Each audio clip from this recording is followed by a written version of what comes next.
हमारे साथ जुड़ गए हैं सुभाष जी, सुभाष शर्मा जी, जयपुर से वरिष्ठ पत्रकार भी हैं और वार्तिक टीवी के माध्यम से विभिन्न विषयों पर आप बड़े ही चिंतन और सूचना से भरे पूरे विमर्श अपने दर्शकों तक पहुंचा रहे हैं। सुभाष जी, इन दिनों सबसे अधिक बात जो भारत में हो रही है, स्वाभाविक है, प्रधानमंत्री की सुरक्षा में जो कोताही हुई उसको लेकर। मोटा मोटी अब तक हमारे दर्शक ये जान चुके हैं कि वो पंजाब में रैली के लिए जा रहे थे, फ्लाईओवर पर रुके, और कुछ ऐसा लगता है जो सिक्योरिटी एजेंसीज के बीच में तालमेल को लेकर भी गड़बड़ रही है, और एक तरफ निशाना कांग्रेस की तरफ जा रहा है कि कहीं जानबूझकर ऐसा किया गया। आपको लगता है ये संभावना है? हाँ, जिस तरह का अब तक का मीडिया रिपोर्ट्स में, सबसे पहले तो मैं अशोक जी आपको नमस्कार करता हूं और साथ ही आपके सभी दर्शकों को नमस्कार करता हूं। और आपने जो ये सवाल उठाया है इस वक्त, जैसा कि आपको पता है कि पूरा नेशनल और इंटरनेशनल मीडिया में ये चर्चा और ये खबर छाई हुई है।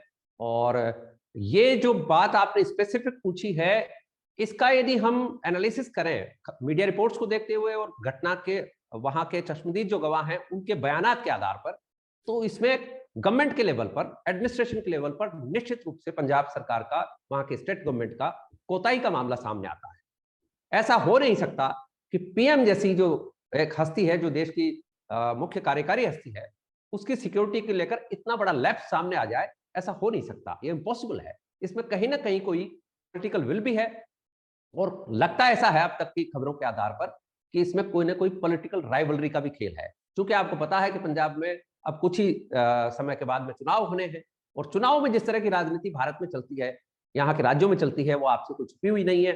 चुनाव में हर तरह के दांव और पेच अपनाए जाते हैं, और ऐसा लग रहा है कि ये जो दांव खेला है वहां की कांग्रेस की सरकार ने, वहां के एडमिनिस्ट्रेशन को एक तरह से हाईजैक कराकर, ये भी कहीं ना कहीं चुनावी बू इसमें लगती है। जो सुभाष जी बात आप कह रहे हैं और जिसकी संभावना, जो कुछ संकेत मिले हैं उनसे लग रही है थोड़ी बहुत, और पंजाब के मुख्यमंत्री ने अपने प्रेस कॉन्फ्रेंस में ये कहा कि वो प्रधानमंत्री से प्रेम करते हैं, वो चाहते थे कि जो डेवलपमेंट प्रोजेक्ट्स अनाउंस करने वाले थे उनका लाभ पंजाब को मिलता, और उन्होंने ये भी कहा कि जो पंजाबी है वो अपने ऊपर गोली खाएगा और आने वाले को सुरक्षित रखेगा, इस तरह की बातें कही। लेकिन साथ ही साथ उन्होंने ये कहा कि वो पुलिस को किसानों के ऊपर किसी तरह की कार्रवाई करने की अनुमति नहीं दे सकते थे, और इस तरह से किसानों के प्रति सहानुभूति भी जताई। तो इससे कहीं एक दोहरा उनका मंतव्य उनके वक्तव्य से पहुंचता लग रहा था।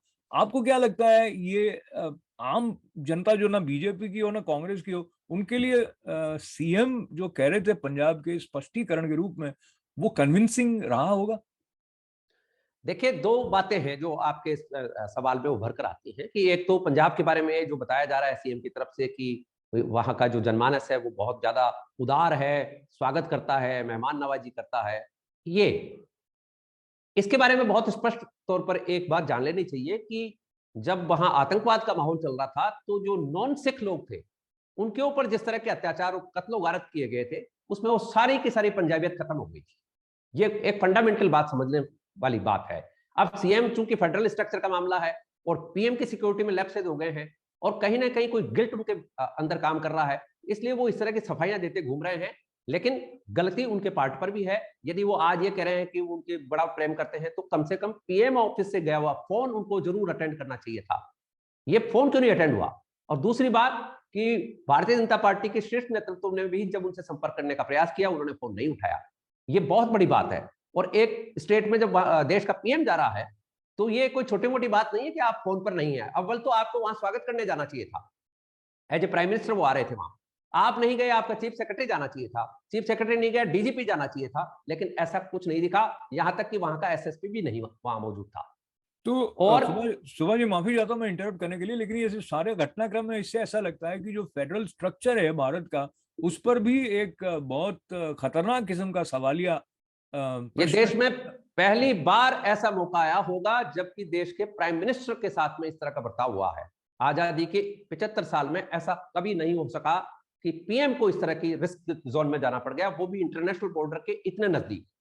और ये फिर बहुत बड़ी उसमें बात है। ये राष्ट्र के ऊपर भी एक अस्मिता की भी बात है। आपने सही बात पूछी है कि ये फेडरल स्ट्रक्चर फिर कहाँ रह जाएगा। और उसके ठीक बाद में कांग्रेस के एक नेता का इस तरह का ट्वीट की, हाउ इज द जोश पंजाब, ऐसा कह के प्राइम मिनिस्टर को उनका इंगित करना, एक तरह से उपहास करना जैसा हुआ, जो कि और हो सकता है कनाइवेंस भी हो। जी। तो अब आगे की तरफ चलते हैं। होम मिनिस्टर ने कुछ ट्वीट्स किए, ट्वीट्स के माध्यम से ऑफकोर्स इन्वेस्टिगेशन की बात की और सवाल भी पूछे जाएंगे। हालांकि पंजाब के मुख्यमंत्री ने अपने प्रेस कॉन्फ्रेंस में, सुभाष जी आपको याद होगा, ये भी कहा कि किसी की तरफ से कोई कमी नहीं हुई और कोई इन्वेस्टिगेशन नहीं होगा, ऐसा वो अपनी प्रेस कॉन्फ्रेंस में पहले कह चुके हैं। जबकि होम मिनिस्टर जो कह रहे हैं कि इन्वेस्टिगेट करो, वो और भी काफी कड़ी भाषा का प्रयोग जो भारत के गृह मंत्री हैं अमित शाह, उनकी तरफ से किया गया ट्वीट्स में। पर आगे क्या होगा, जैसे हमने पूर्व में देखा है, पश्चिम बंगाल में चुनाव के बाद के जो हालात रहे थे, तो काफी लंबा समय लगा, कार्यवाहियां इत्यादि होती रही, लेकिन ये मामले ठंडे पड़ जाते हैं। सचमुच कुछ ठोस कदम इसका क्या हो सकता है? जैसे कुछ लोग ऐसा कयास लगा रहे हैं कि पंजाब में राष्ट्रपति शासन लागू कर देना चाहिए। आपको क्या लगता है मोटा मोटी क्या हो सकता है? राष्ट्रपति शासन की जिस तरह आप कह रहे हैं वैसे रूमर्स हैं और इस तरह की संभावनाएं और जताई जा रही हैं, और जिस तरह का एक केस है, ये केस तो फिट केस बनता है, इसमें तो कोई शक नहीं। लेकिन चूंकि चुनाव सन्निकट है और भारतीय जनता पार्टी की जो लीडरशिप है वो मैच्योर्ड लीडरशिप है, वो ऐसा कोई कदम नहीं उठाएगी जिससे कि भविष्य में उनके ऊपर कोई आक्षेप आए। लेकिन निश्चित रूप से जिस तरह से आज सोनिया गांधी ने, कांग्रेस की जो सुप्रीमो है, उन्होंने जिस तरह का बयान दिया है, उससे अब ये रुझान जरूर सामने आ रहा है कि पंजाब में इमीडिएटली कोई ना कोई एक्शन होगा और इसमें कोई ना कोई स्केपगोट तलाशी जा रही है कि वो डीजीपी पे तलवार गिरेगी या चीफ सेक्रेटरी के ऊपर गिरेगी या वहां के लोकल जो एसएसपी हैं या वहां के जो डिविजनल कमिश्नर हैं उनके ऊपर गाज गिरेगी। लेकिन गाज गिरना तय हो गया है, इसमें कोई अब शक नहीं बचा है। एक बात मैं जरूर यहाँ बताना चाहूंगा आपके दर्शकों की जानकारी के लिए, ये थोड़ा सा पर्सपेक्टिव इसलिए जरूरी है कि चूंकि पंजाब में चुनाव होना है और इस वक्त वहां पर जो प्रमुख डिमांड चल रही है वो ये चल रही है कि कांग्रेस की ये जो सरकार थी कैप्टन अमरिंदर सिंह की, इसमें गुरु ग्रंथ साहिब के और गुरुओं के प्रति कुछ इस तरह के मामले थे जो बेइज्जती के से मामले माने जाते हैं, उनको लेकर वहां बड़ा जो रोष है और इसको लेकर ही ये तख्ता पलट भी हुआ है, जिसमें नवजोत सिंह सिद्धू जो हैं वो अब कट्टर जो सिखवाद है उसकी पैरोकारी कर रहे हैं और उसमें वो खालिस्तान के समर्थक उन लोगों को दरकिनार नहीं कर सकते हैं। इसकी वजह है कि ये जो तथाकथित किसान नेता जिनको बताया जा रहा है, आप सोचिए जरा कि जब एग्रीकल्चर बिल रिपील हो चुके हैं तो फिर ये आंदोलन किस बात का था? तो ये आंदोलन इस बात का ही है कि चुनाव में जो सिख वोट है उसकी चिंता का ये सारा का सारा मामला लग रहा है। अब इसमें जैसे आपने कहा कि आंदोलन किस बात का था, तो यहाँ जो धरना देने के लिए आए थे उनका ये कहना था कि जो एक मंत्री हैं केंद्र सरकार में, उनके पुत्र द्वारा जो किसानों के ऊपर गाड़ी चलाने की कार्रवाई। अशोक जी, आप भी जानते हैं, आपके दर्शक भी जानते हैं कि बेटे की सजा बाप को नहीं मिल सकती है, ये किसी भी दुनिया का कानून नहीं है। बेटा यदि किसी आदमी के मान लीजिए 5 बेटे हैं और 2 उसमें मर्डरर हैं, तो वो बाप तो बेचारा काम ही नहीं कर पाएगा कभी। ये किस कौन सी आपका ये तर्क बिल्कुल वाजिब लगता है। अब इसको लेते हुए मैं हमारी बातचीत जो कि अभी कंक्लूसिव हो नहीं सकती है, लेकिन प्रधानमंत्री नरेंद्र मोदी ने चलते चलते जो कहा कि अपने मुख्यमंत्री को धन्यवाद देना कि मैं यहाँ से जिंदा लौट गया, ये जो वाक्य है इसको लेकर बहुत लोग व्यथित हैं, चिंतित भी हैं, क्योंकि प्रधानमंत्री नरेंद्र मोदी कोई बात आसानी से इस तरह के रंग की कहते नहीं है और इसका दूरगामी प्रभाव भारत में एक चिंताजनक वातावरण को जन्म देता दिखाई दे रहा है। इसको कैसे सरकार संभालेगी और समन्वय बना रहेगा, ये भी एक चुनौती नए ढंग से सामने उठकर आई है। इसमें देखिए, प्रधानमंत्री ने जिस मैच्योरिटी का परिचय दिया है और कम शब्दों में अपनी पीड़ा और अपना क्षोभ बता दिया है और जो देश का राजनीतिक माहौल है उसकी तरफ पूरा इशारा उन्होंने कर दिया है, लेकिन वो चूंकि बहुत ही मैच्योर्ड पॉलिटिशियन है और बड़े स्टेट्समैन हैं, इसलिए वो बात तो नहीं कह सकते ना जो कि हम जनता आपस में आज सोशल मीडिया पर जो चर्चाएं हैं वो नहीं कह सकते। उनकी एक स्टेटस भी है, एक स्ट्रक्चर भी है। लेकिन ये जो हुआ है कुछ भी, इसमें टोटली गेम चेंजर वाली स्थिति आ गई है। अब कांग्रेस एकदम आप देखिए एकदम सवालिया निशानों में आ गई है और कहीं कोई कांग्रेस के प्रति कोई संवेदना, कोई सहानुभूति रह नहीं गई है और इसका फायदा भारतीय जनता पार्टी को भी मिलेगा। और चुनाव की मैं बात कर रहा हूं सिर्फ, और आज की जो आज आपने मौजूदा उसमें पूछी है, देश के इस घटना के बाद में चिंताजनक हालात हैं और निश्चित रूप से पूरे देश विदेशों में चर्चा है कि भारत के प्रधानमंत्री की सुरक्षा इस तरह की तो नहीं होनी चाहिए। तो ये बात जरूर है कि इसको लेकर देशवासी बहुत व्यथित हैं और ये घटना कोई छोटी मोटी घटना नहीं है, ये एक तरह का राष्ट्र के ऊपर हमला भी है। एक तरफ जहां मोदी जी के लिए बहुत प्रेम भारत में और भारत से बाहर भी है, दूसरी तरफ राकेश टिकैत जैसे कुछ नेताओं का ये कहना कि ये स्टंट है, और कांग्रेस ने भी प्रारंभ में कहा कि उनकी रैली में लोग कम हो गए थे इसलिए उन्होंने ये बहाना बनाया कि रैली में नहीं जाना पड़े। इस तरह का जो वातावरण ऐसे वक्तव्यों से बनता है वो तो चुनाव के ये पहले। ये चुनाव के पहले के राजनीतिक बयान है, आप भी अच्छी तरह से जानते हैं, आपके व्यूअर्स भी अच्छी तरह से जानते हैं। और जहां तक बात टिकैत साहब की है, तो टिकैत साहब अब चूंकि किसान आंदोलन में जो मिलना था वो मिल चुका है, किसान आंदोलन फ्लॉप हो गया है, रिपील हो चुके हैं एग्रीकल्चर बिल। अब वो भी अपना कोई ना कोई पॉलिटिकल जमीन तलाशने के चक्कर में है। और रही बात ये पॉलिटिकल रैली की भीड़ की और मोदी को सुनने आने वाले लोगों की, तो आप सबको पता है कि गुजरात में जिस तरह से उन्होंने लगातार चुनावों में जीत दर्ज की है, प्रधानमंत्री के तौर पर 14 से लगाकर आज तक उनकी रिलीज देख लीजिए, उनका जनाधार देखिए, उनका जनता में जो प्रेम है वो देखिए, और चुनाव में जो उनकी एक तरह का ग्लैमर काम करता है वो मोदी जी के साथ है, इसलिए ये तो बेमानी सी बात है। जी इसको अशोक। लेकर जो संभावनाएं हैं वो बहुत ही खतरनाक संभावना है, क्योंकि जैसे आपने कहा सीमावर्ती क्षेत्र है, और इस जगह पर उनका 20 मिनट तक इस तरह से एक प्रकार से विवश होकर अटक जाना नागवार सभी को गुजरा है।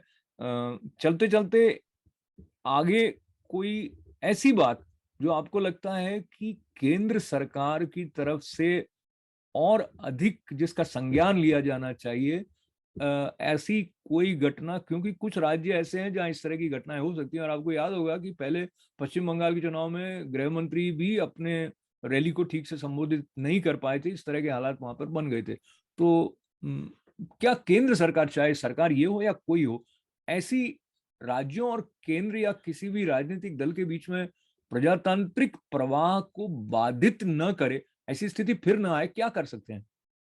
देखिए, इसमें बेसिक बात यह है कि बीजेपी भारत की विपक्षी पार्टी रही है और ज्यादातर समय इस पार्टी का विपक्ष में गुजरा है। इसलिए आज भी बीजेपी जो है वो आंदोलन के मोड पे रहती है, न कि रूलिंग मोड पर। तो ये इस तरह का मामला है, बीजेपी को अब रूलिंग मोड पर आना पड़ेगा और जो रूल करने वाली पार्टीज होती हैं उनको एक्शन लेने में इस तरह की कोताही नहीं करनी चाहिए। और तुरंत भारत का चूंकि ये संघीय जो ढांचा है हमारा, इसको सुरक्षित रखने के लिए भी जरूरी है कि वो जो सरकारी एक दमखम है, सरकारी एक जो एक्शन की बात है, बाबरी मस्जिद ढही, यूपी की सरकार बर्खास्त होनी चाहिए थी, लेकिन कांग्रेस ने बाकी सरकारें भी बीजेपी की बर्खास्त कर दी थी। वो इसलिए कि कहीं न कोई विरोध और कोई इस तरह की बात न उठे, कोई आंदोलन उस तरह का ना हो जाए जिससे कि देश की शांति व्यवस्था खतरे में पड़े। इसी तरह का ये भी मामला है, इसमें बीजेपी को अब आंदोलनरत पार्टी के मोड से निकलकर रूलिंग पार्टी की तरफ रुख अख्तियार करना चाहिए। जी अशोक, और ये बहुत बहुत आभार। बहुत महत्वपूर्ण बात आपने कही है। मुझे क्षमा करें, अब अंतिम बात आपकी इस बात से निकल कर आती है कि ऐसे जो सोशल मीडिया में वीडियोस दिखाई दे रहे हैं जिसमें कोई प्रधानमंत्री के ऊपर हमला करने की बात खुलेआम कर रहे हैं, और भी ऐसी बातें हैं जो कि आपत्तिजनक कानूनी तौर पर होनी चाहिए, ऐसे लोगों को आइडेंटिफाई करके कोई कार्रवाई सरकार करती दिखाई दे नहीं रही है। तो मुझे लगता है उस तरफ वो बिल्कुल आपने राइटली पॉइंट आउट किया है और उसके ऊपर एक्शंस होंगे भी। हालांकि ये जो फ्रिंज एलिमेंट्स हैं इनके बारे में ज्यादा कोई परवाह नहीं करनी चाहिए। और ये जो घटना जहां हुई है वहां पर भी कोई आतंकी टाइप का कोई साजिश का मामला नहीं था। यदि ऐसा होता तो कोई ना कोई छोटी मोटी चीज जरूर होती। ये लेफ्ट किया गया है, चला के सरकारी स्तर पर किया गया है। ये कोई अंतर्राष्ट्रीय साजिश का अभी कुछ सामने नहीं आ रहा है। हाँ, वहां पर जिस तरह की घटनाएं पिछले दिनों हुई हैं, बम ब्लास्ट हुए हैं, वो जरूर चिंता पैदा करते हैं। बिल्कुल ठीक बात है अशोक। तो घटनाएं ऐसी रहें कि सुरक्षा के साथ प्रजातांत्रिक जो प्रणाली है उसमें भारत आगे बढ़े और ऐसी स्थिति फिर ना आए। सुभाष शर्मा जी, आप जयपुर से हमारे साथ जुड़े हैं, हम दोनों साथ साथ दिखाई दे रहे हैं, और सुरक्षा की तरफ बढ़ने की हमारी भी कामना है। आपका बहुत बहुत धन्यवाद है। नमस्कार। Thank you so much. आभार आपका।